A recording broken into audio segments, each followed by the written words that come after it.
Youth Congress പ്രതിഷേധത്തെ പറ്റി ഞാനൊന്നും പറയുന്നില്ല. കാരണം അതൊരു സംഘടനയല്ലേ. ഞങ്ങളുമൊക്കെ ഞാൻ ഈ മുഴുവൻ നിങ്ങളുടെ മീഡിയ പോലും പുതിയ വാർത്തകളൊന്നും ഞാൻ കണ്ടിട്ടില്ല.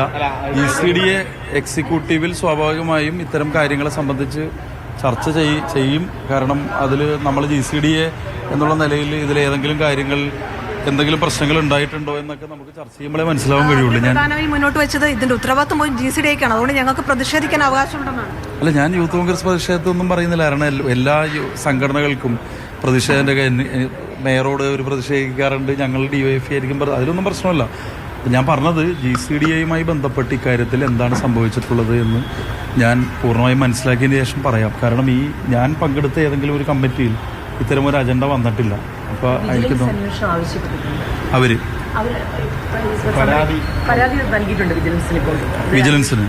വിജിലൻസ് തീരുമാനിക്കട്ടെ, അതല്ലേ നമുക്ക് പറയാൻ കഴിയില്ല. ഗവൺമെന്റ് തീരുമാനിക്കുള്ളൂ. ഗവൺമെന്റ് ഒരു അന്വേഷണം നടന്നുകൊണ്ടിരിക്കുകയാണല്ലോ. ഗവൺമെന്റ് അന്വേഷണത്തിന്റെ ഫൈനൽ റിപ്പോർട്ട് വരാതെ അതിൽ പോലീസ് ഇൻവോൾവ് ആണല്ലോ. അതിനുശേഷമല്ലേ സമാന്തരമായി മറ്റൊരു ഏജൻസിക്ക് വിജിലൻസിന്റെ അന്വേഷണത്തിന് സാങ്കത്യമുള്ളൂ. അപ്പോൾ അത് ആവശ്യപ്പെടാൻ അവർക്ക് അവകാശമുണ്ട്. പക്ഷേ നിയമപരമായി ഓരോ അന്വേഷണങ്ങൾക്കും അതിൻ്റെതായ പ്രത്യേകതകളുണ്ടല്ലോ. ഏതായാലും ഇത്തരം കാര്യങ്ങളുമായി ബന്ധപ്പെട്ട് തീർച്ചയായും GCDA എക്സിക്യൂട്ടീവ് കമ്മിറ്റി ഈ കാര്യങ്ങളെല്ലാം പരിശോധിക്കുകയാണ് ചെയ്യും.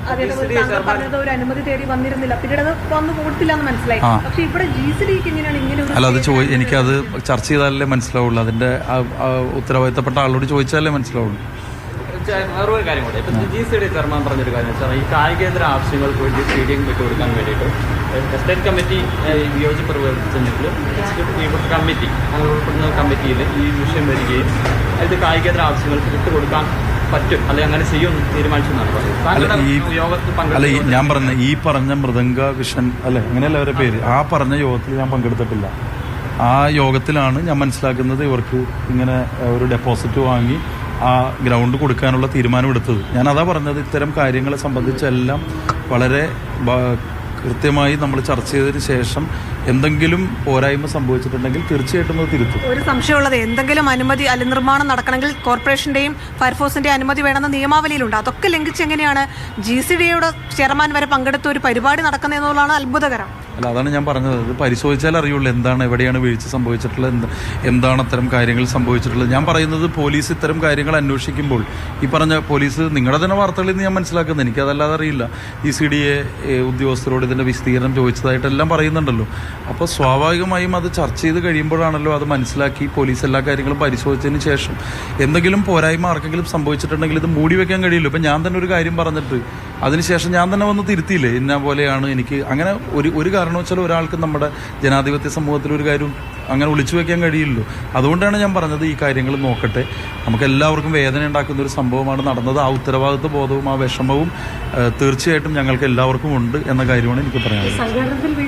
സംഘാടനത്തിൽ വീഴ്ച വന്നിട്ടുണ്ടെന്നുള്ള കാര്യത്തിൽ എനിക്ക് ഒരു തരത്തിലുള്ള അഭിപ്രായ വ്യത്യാസമില്ല. ഞാനത് പറഞ്ഞല്ലോ. ചില ആൾക്കാർ പറയുന്നത് പോലെ ഞാൻ തലേ ദിവസം എന്നെ വിളിച്ചതിലല്ല എൻ്റെ പ്രശ്നം. ഞാൻ പങ്കെടുക്കാതിരുന്നതിൻ്റെ കാരണമാണ് പറഞ്ഞത്. ഞാൻ അന്ന് തന്നെ അവരോട് പറഞ്ഞിരുന്നു, ഇത്രയും വലിയൊരു പ്രോഗ്രാം നടത്തുമ്പോൾ സ്വാഭാവികമായും കൊച്ചി കോർപ്പറേഷൻ്റെ അനുമതി, ആവശ്യമുള്ള സ്റ്റാറ്റ്യൂട്ടറി ആയിട്ടുള്ള അനുമതികൾ അവർ വാങ്ങേണ്ടതല്ലേ. അവർ ഫയറിൽ അവർ സ്റ്റേജ് കെട്ടുകയാണെങ്കിൽ അവർ സ്വാഭാവികമായും കോർപ്പറേഷൻ്റെ അനുമതി വാങ്ങേണ്ടതാണ്. ഒരു VIP ആയിട്ടുള്ള സ്റ്റേജാണ് വരുന്നതെങ്കിൽ PWDയുടെ അനുമതി അവർ വാങ്ങേണ്ടതാണ്. അതൊന്നും ചെയ്യാതെ അവർ തലേ ദിവസം ചെയ്തു എന്നത് ഞാൻ പറഞ്ഞതിന് ശേഷം എനിക്ക് തോന്നുന്നു നമ്മുടെ ഉത്തരവാദിത്തപ്പെട്ട ഒരാളും ആ സംഘടനയെ ന്യായീകരിച്ച് സംസാരിച്ചിട്ടില്ലെന്നാണ് ഞാൻ മനസ്സിലാക്കുന്നത്. അല്ല, കുഴപ്പക്കാരാണെന്നല്ല, സംഘാടനത്തിൽ വീഴ്ച സംഭവിച്ചിട്ടുണ്ട് എന്ന് GCDA ചെയർമാനും പറഞ്ഞിട്ടുണ്ടെന്നാണ് ഞാൻ മനസ്സിലാക്കുന്നത്. അല്ല, അതൊക്കെ അതിനുശേഷം ഞാൻ പ്രതികരിച്ചല്ലോ. ഞാൻ അതിനുശേഷം ബഹുമാനപ്പെട്ട മിനിസ്റ്റർ ശ്രീ സജി ചെറിയാന്റെ പ്രതികരണം ഞാൻ കണ്ടതാണ്. കോർപ്പറേഷനും അന്വേഷിക്കുന്നുണ്ടല്ലോ. ആദ്യം അദ്ദേഹം വിചാരിച്ച ഒരു സ്റ്റേജിന്റെ ഒരു ചെറിയ സുരക്ഷയുടെ പ്രശ്നമാണെന്നാണ്. അല്ല, ഞാൻ പറഞ്ഞല്ലോ, ആ സ്റ്റേജ് കെട്ടുമ്പോൾ അവർ സ്വാഭാവികമായിട്ട് അതിൻ്റെ സുരക്ഷാ മാനദണ്ഡങ്ങൾ പാലിക്കണമായിരുന്നു. ഏതെങ്കിലും സംഘടനയെ നിരുത്സാഹപ്പെടുത്തുക എന്നുള്ളതല്ല. പക്ഷേ ഒരു കൊല്ലമായി പ്രിപ്പറേഷൻ നടത്തുന്ന ഒരു പ്രോഗ്രാമിൽ തലേ ദിവസം കൊണ്ടുവന്നിട്ടല്ല ഒരു അനുമതി കൊടുക്കുന്നത്. അപ്പം ഞങ്ങൾ നടപടിയെടുത്ത ഹെൽത്ത് ഇൻസ്പെക്ടർ തന്നെ എൻ്റെ അതുവരെയുള്ള ധാരണകൾക്കനുസരിച്ച് ഏറ്റവും സത്യസന്ധമായി പ്രവർത്തിക്കുന്ന ഒരു ഹെൽത്ത് ഇൻസ്പെക്ടറാണ്. മനസ്സിലായില്ല, അവിടുത്തെ എല്ലാ കൗൺസിലർമാർക്കും അഭിപ്രായം. എന്നിട്ട് പോലും നമ്മൾ നടപടി എടുക്കേണ്ടി വന്ന സാഹചര്യം പോലും ഈ സംഘടന കൊണ്ട് സംഭവിച്ചതാണ്. അല്ലാതെ എന്ത് ചെയ്യും? അവരുടെ അടുത്ത് ഇത് വരുമ്പോൾ ഞാൻ അവരോട് ഒറ്റ കാര്യം പറഞ്ഞുള്ളൂ, അല്ലാതെ അവരെന്തെങ്കിലും അഴിമതി ചെയ്തെന്ന് നമ്മൾ അനിൽകുമാർ സംസാരിക്കുമ്പോൾ GCDയെ ഒരു ഘട്ടത്തിലും ന്യായീകരിക്കുന്നില്ല എന്ന് മാത്രമല്ല കൃത്യമായി പോയിന്റഡായി ചില കാര്യങ്ങൾ അനിൽകുമാർ പറയുന്നുണ്ട്. GCDയെ സംബന്ധിച്ചു വലിയ തെറ്റുപറ്റി എന്നത് അദ്ദേഹത്തിന്റെ വാക്കുകളിൽ നിന്ന് നമുക്ക് ഇതിനു മുൻപ് അദ്ദേഹം പറഞ്ഞിരുന്നു. ഇതുപോലെ ചന്ദ്രൻപിള്ള വിളിച്ച കാര്യം, തലേ ദിവസം മാത്രം വിളിക്കാൻ വന്നതിന്റെ കാര്യം ഒക്കെ അനിൽകുമാർ പറഞ്ഞു. ഇപ്പൊ അഭിലാഷ് പറഞ്ഞതുപോലെ തന്നെ ഞാനും ആദ്യ അവസാനം അനിൽകുമാറിന്റെ വാക്കുകൾ പ്രത്യേകം ശ്രദ്ധിക്കുകയായിരുന്നു. ഒരു തരത്തിലും GCDയെ ന്യായീകരിക്കുന്നില്ല. മാത്രമല്ല യൂത്ത് കോൺഗ്രസ്സുകാർ പ്രതിഷേധം നടത്തിയതിനെ കുറിച്ച് ഞങ്ങളൊക്കെയും ഇതുപോലെ പ്രതിഷേധം നടത്തിയിട്ടുണ്ട്. ഇപ്പോൾ കോർപ്പറേഷനുമായിട്ട് ബന്ധപ്പെട്ട ഒരു കാര്യമായിരുന്നെങ്കിൽ പ്രതിഷേധത്തെ തള്ളിപ്പറയുമായിരുന്നു അനിൽകുമാർ. പക്ഷേ ഈ കാര്യത്തിൽ അനിൽകുമാറിന്റെ കൊച്ചി മേയറുടെ കടുത്ത അതൃപ്തി വ്യക്തമാണ്. പക്ഷെ അദ്ദേഹത്തിന് ചില പരിമിതികൾ ഉള്ളതുകൊണ്ട് അത് തുറന്നു പറയാൻ കഴിയുന്നില്ല. വരികൾക്കിടയിലൂടെ വളരെ വ്യക്തമാണ് ഇതൊരു തട്ടിക്കൂട്ട് പരിപാടിയായിരുന്നു, അനുമതി കൊടുക്കാൻ പാടില്ലായിരുന്നു എന്ന് വ്യക്തമാക്കുന്നതാണ് അനിൽകുമാറിന്റെ പ്രതികരണം.